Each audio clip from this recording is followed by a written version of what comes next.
জামায়াতের কেন্দ্রীয় মজলিসে শুরা সদস্য ও চাঁপাইনবাবগঞ্জ ২ আসনে দাঁড়িপাল্লার প্রার্থী ডক্টর মিজানুর রহমান বলেছেন, মূল প্রতিদ্বন্দ্বী দলের প্রার্থীরা পরাজয়ের ভয়ে দেশের বিভিন্ন স্থানে প্রতিপক্ষের মহিলা কর্মীদের ভয়ভীতি দেখাচ্ছেন। শনিবার ৭ ফেব্রুয়ারি নাচল উপজেলার হাটচালাতল এলাকায় নির্বাচনী জনসভায় তিনি কথা বলেন। এ সময় তিনি বলেন, যারা যত বেশি ভয় দেখাবে এদেশের মানুষ তাদের তত বেশি প্রত্যাখ্যান করবে। শুধু তাই নয়, তাদের ভীতি প্রদর্শন করার কারণে আজকে তাদের দল থেকে হাজার হাজার নেতাকর্মী জামায়াতে যোগদান করছেন। তারা যদি এই নীতির পরিবর্তন করতে ব্যর্থ হয় তাহলে তারা নিজেদের দলের অস্তিত্ব টিকিয়ে রাখতে ব্যর্থ হবে।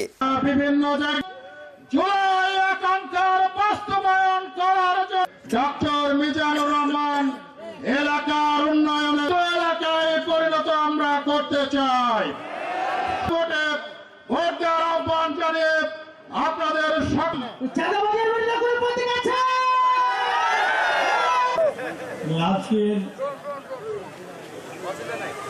দেখাতে চাই আমরা সকলে একমত। পর্যায়ের নেতৃবৃন্দ, আমার প্রিয় নাচল উপজেলা মহানা উপজেলাকে পারি সম্মানিত নেতৃবৃন্দ, সম্মানিত নির্বাচনের জন্য যে সচেতন জাগ্রত জনতা, আসসালামু আলাইকুম। শিক্ষানুরাগী, স্বচ্ছতা এবং জবাবদিহিতার প্রতিচ্ছবি। ঠিক না ঠিক নয় আমার ভাই। আমাদের মূল প্রতিদ্বন্দ্বী দলের প্রার্থীরা পরাজয়ের ভয়ে দেশের বিভিন্ন জায়গায় আমাদের নেতা কর্মী, বিশেষ করে মহিলা কর্মীদেরকে ভয় ভীতি দেখাচ্ছে।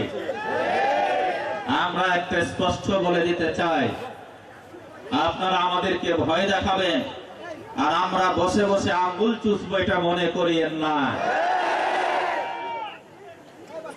তবে তারা যদি ভয় দেখায়, আমি মনে করি যারা যত বেশি ভয় দেখাবে দেশের মানুষ তাদেরকে প্রত্যাখ্যান করবে। শুধু তাই নয়, তাদের এই ভীতি প্রদর্শন করার নীতির কারণে আজকে তাদের দল থেকে সারা দেশে হাজার হাজার লোক দল ছেড়ে জামাত ইসলামীতে যোগদান করা শুরু করেছে। তারা যদি এই নীতির পরিবর্তন করতে ব্যর্থ হয়, আমি মনে করি তারা তাদের দলের অস্তিত্ব টিকিয়ে রাখতে ব্যর্থ হবে সামনের দিনে ইনশাআল্লাহ। আমার দলের নেতা এবং কর্মীদেরকে বলতে চাই, এলাকার মানুষকে ভয় নয়, এলাকার মানুষকে বুকে জড়িয়ে ধরে এলাকার মানুষের সেবা করে এলাকার মানুষকে ভালোবেসে তাদের মনকে জয় করতে হবে। এটাই হচ্ছে জামাত ইসলামের আদর্শ, এটাই হচ্ছে ইসলামের সুমহান আদর্শ। এই আদর্শই আমরা বাংলাদেশের সামনের দিনে প্রতিষ্ঠা করতে চাই। নির্বাচন কমিশন এবং প্রশাসনকে আহ্বান জানাবো, এদেশের মানুষের বহুল প্রতীক্ষিত, আকাঙ্ক্ষিত, প্রত্যাশিত নির্বাচন হচ্ছে 12ই ফেব্রুয়ারির নির্বাচন। এই নির্বাচন যেন সুষ্ঠু, নিরপেক্ষ এবং উৎসব মুখর পরিবেশে হয়, সেই ব্যবস্থা আপনাদেরকে নিশ্চিত করতে হবে। বাংলাদেশের সবচাইতে বড় সম্পদ, বাংলাদেশের সবচাইতে বড় সম্পদ হচ্ছে যুব সম্প্রদায়। যে দেশের যুবকরা দেশ গঠনের কাজে যত সম্পৃক্ত হয়, ওই দেশ তত বেশি উন্নত হয়। কথা ঠিক কিনা? কিন্তু আমাদের যুবকদের 55 বছরে পরিকল্পিতভাবে কাজে লাগানো হয় নাই। শুধু তাই নয়, যুবকদের হাতে মাদক এবং অস্ত্র তুলে দিয়ে আমাদের এই সম্পদকে নষ্ট করে দেওয়া হয়েছে।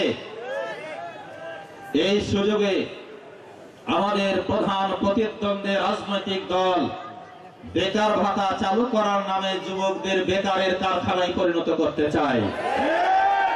আমরা স্পষ্ট বলতে চাই, আমরা বাংলাদেশে আর বেকারের কারখানা রাখতে চাই না। বাংলাদেশের সকল যুবকের 2 হাতে কাজ তুলে দিতে চাই। আমাদের যুবকরা আমাদের সম্পদে যেন পরিণত হয়, সেই ব্যবস্থা আমরা করে দিতে চাই। আপনারা কি নিতে রাজি আছেন?